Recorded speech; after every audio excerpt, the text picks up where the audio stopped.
Sorry, we're late. Yeah, do apologise. Mate,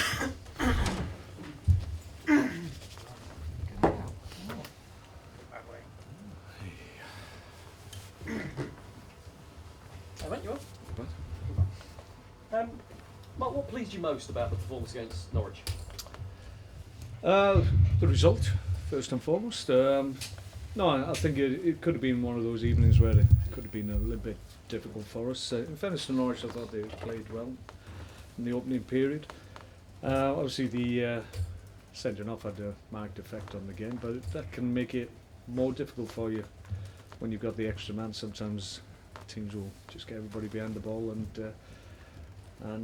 look to see the game out. But in fairness to Norwich, they had a little bit of a threat on the break as well, so we have to be careful. But in the end, we got the job done. So it's pleasing 3 points. Obviously pleasing from the point of view that it took us up to 7th. So we've been trying to strive for that for a number of occasions where we've had good runs, and then we've gone up against teams that people expected us to beat. And if we'd have won those games, then we would have got into higher positions. But we stumbled in those instances, but not in midweek. So it was really pleasing to see all the other results come in and see our position after the run of games. Yeah, 3 wins in your last 4 in the Premier League as well, and you're right, 7th, but you're only 4 points outside those Champions League places. Is that, well, you say it with a smile on your face, but you look at what Leicester have done, and you look at how open this Premier League is this season. Is that a realistic possibility for you, Champions League football, a top 4 spot? Well, I'll be honest, it wasn't what we were aiming for at the beginning of the season, but as the season progresses and the league takes shape,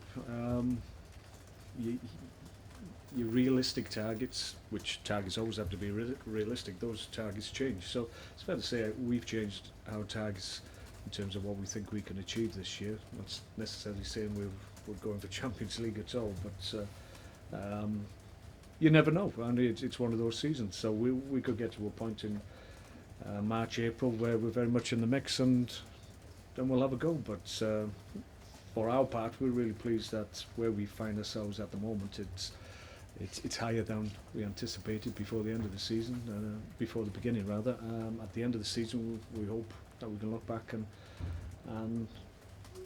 pat ourselves on the back somewhat by virtue of the fact we've beaten our previous total in the last 2 seasons, and if we've done that, that shows we're still progressing. Can you persuade the bosses to maybe loosen the purse strings a little bit with that in mind, because the Premier League is so open? If you spend a few quid in January, maybe you could really challenge at the top end? Well, you can go in the market, but the right player has to be available. Sometimes they're not. Sometimes they may well be available in the summer, and if you have to be patient, that's what you have to do. There's no point bouncing from an A target to a B target just because they're available in January. So that's not what we do. We look for A targets. If they're not available, then we'll see if other A targets are available. If they're not available, then you have to wait. It's as simple as that. You don't go in the market because you can, and certainly we can if we need to, but the right players have to be available to make that justified. I totally appreciate when we throw names at you, you flat back them. Why are you going to ask that? No, I'm not. I'm not. I was going to ask you whether you could give us an idea of maybe the positions you're looking at. I mean, certain people have suggested striker, central midfielder. Can I ask you that? Is that pushing you down too much of an alley? Yeah, it is. Yeah, we look for good players. If they become available, they're better than what we've got, or they can improve the 25 that we've got, and more importantly the top end, because that's where we're looking to invest. And if those players are available, then we'll try and bring them in. But I've said to you on numerous occasions, we don't need squad players. We don't need players to make them numbers up to obviously enhance the squad. We're more looking at players that can make a big difference to us. Quite exciting, that, isn't it? So you're looking at the only players you're potentially looking at are marquee signings, really. The sort of quality you brought in, the likes of Shaqiri and Boyan, maybe. Well, yeah, I think it's fair to say that. I think the squad is strong, and I think we've proved over the last couple of years that the depth that we have should be able to maintain. It certainly did last year. It's looking like it will again this year. So if we're going to improve, then we need to get those players that can make a difference. either stopping goals going in or defending well and scoring at the other end. So it's key players that can make a big difference. Those are the ones we're looking for. There have been reports in Germany saying that Wolfsburg are in for Mamdjouf. Again, no, judging by your face, nothing you're aware of there. No, Okay, speculation. Team news. How's Shaqiri? I spoke to Shaq today. He's happier than obviously last few days. Disappointed to miss out midweek because it wasn't as if he really did anything explosive in training, because we were always mindful of that leading into games, but he just felt a little bit discomfort, and then obviously scanned it, and there's a little bit of damage there. So he's not going to be available this weekend, unfortunately. He's going to miss out. We'd like to think he's got a chance for Leicester, but won't put too many demands on that. If he's not right and he needs a couple more days, then we'll wait. Jeff Cameron? Jeff, still in a little bit of pain. I may well have explained the injury. He's got a little issue just above the ankle with the ligaments, and at the moment it's very painful, so that's stopping him training and obviously playing. Once the level of pain is manageable, then he'll be back, but that could be a couple of days, it could be a couple of weeks. It's a little bit difficult to define it at the moment, but we're hopeful that if he does miss out this weekend, then hopefully early in the week he'll be back training and he'll be able to manage the pain, and he'll be okay. Anybody else? Stevie Ireland and Mark Muniz. Stevie Ireland joined in training, Phil Bardsley did. Mark Muniz is still with the physios. Stevie Ireland and Phil Bardsley may have a chance to be involved, but Mark Muniz won't be involved at the weekend. Let me ask you about Arsenal. From what you've seen of the Premier League this season, are they favourites for the title? I think of all the major teams, the big elite teams, I think Arsenal have been the most consistent. I think they're the ones that have had few surprises in terms of results against maybe opposition that they were expected to beat. Notwithstanding that, they've still had results against them just from recent times, against Southampton obviously, so they're not immune to it either, but they, on the whole, you look at their form and what they've been able to produce in recent weeks, you think that of all the elite teams, they're the most consistent at the moment, so they'll be encouraged by that. Certainly a good performance midweek against Liverpool, great game. So in terms of their confidence, they'll come here in good heart, but they know when they come here it's a difficult place for them. I don't think their record's great. I think it's harder for them to win here than any other place in the Premier League. I think picked that stat off Sky Sports News this morning. So we've got a good record against them, certainly here. Marked contrast to our record at the Emirates, unfortunately, but at some point we'll hope to address that as well. But here, when Arsenal come to town, the crowd get behind us. The circumstances of the game are always exciting. So I'm looking forward to a really impressive game. Okay. When you were a player, did you ever have a ground like that you went to and just no matter what, nothing went right? No. I take your point. No, there's always grounds that you don't particularly favour, but there's other grounds where you've had a good run of performances and results. I can't pluck one out of the air, to be perfect. There wasn't one ground I particularly didn't like going to, or I always enjoyed playing. So, but I know it exists. As some players come to grounds and you think maybe they don't fancy it today, or there's a little bit of a wince when they come out of the dressing room and the wind's blowing. But no, for the most part, I used to enjoy playing anyway, so it didn't really bother me. And just quickly, did you say Arnautovic is okay? Is he good this weekend? Yeah, Marco's fine. Marco's had just had a little bit of tightness in his hip that was affecting his hamstring. So towards the end of the game last night, the other night, I took him off as a precaution. Really, at that point, the game was won, and in my view, so it was just a little bit of protection for Marco, who's played a lot of games. So I was mindful we got a big game at the weekend as well. So no, he's fine. Mark, Arsene Wenger in his press conference also highlighted the fact that their record here isn't very good. But he said that kind of puts the onus back on you because your record against them here is so good and the pressure's on you to get the result. All right, okay.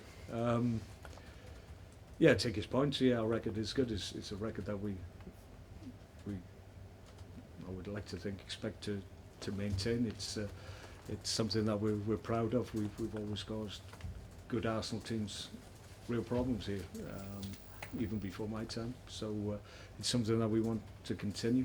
Something we have a capability of doing. We may play in a slightly different way to other times when they've struggled here, but last couple of occasions we've gone up against them at the Britannia, we played a different type of football but still causing problems. So either way, they know they're going to be in a game that's intense, with high quality, and questions will be asked of them, as undoubtedly questions will be asked of us at some point in the game. But I think as a fixture, I think it's one that everybody looks forward to, and it's no coincidence that's maybe with the main game on Sunday.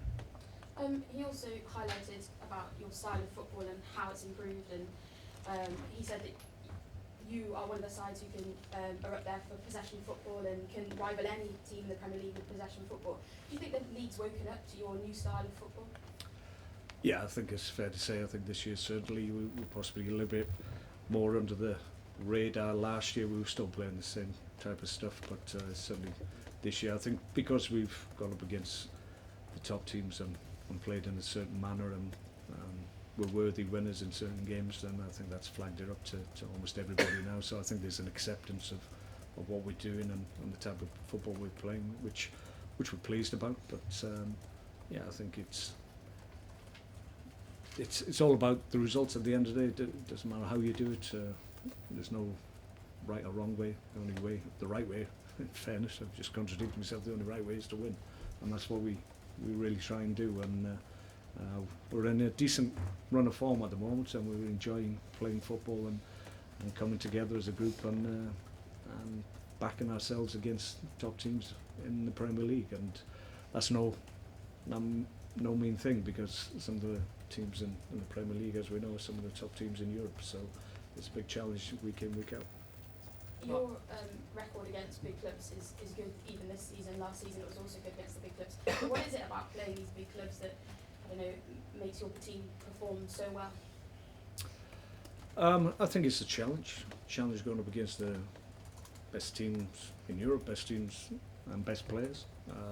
That will always challenge you if you've got anything about you as a professional footballer. Certainly when I was a player, I really enjoyed that aspect of being a professional footballer, where you backed yourself and you backed your own ability against your opposite number, and you're always looking to overcome them. So we've got a group of players that this year, certainly, I think maybe that's the difference between the league this year and previous years. I think a lot of the teams in around us and players that play for those clubs, I think they're backing their ability, backing their judgment against the elite teams, and I think that's why maybe it seems like the gap between the middle tier clubs and the top teams seems closer than it ever been. And I just think it's because clubs such as ourselves and a number of others just back their ability against anybody, and I think that's why we're having a difference in results that maybe people wouldn't have expected.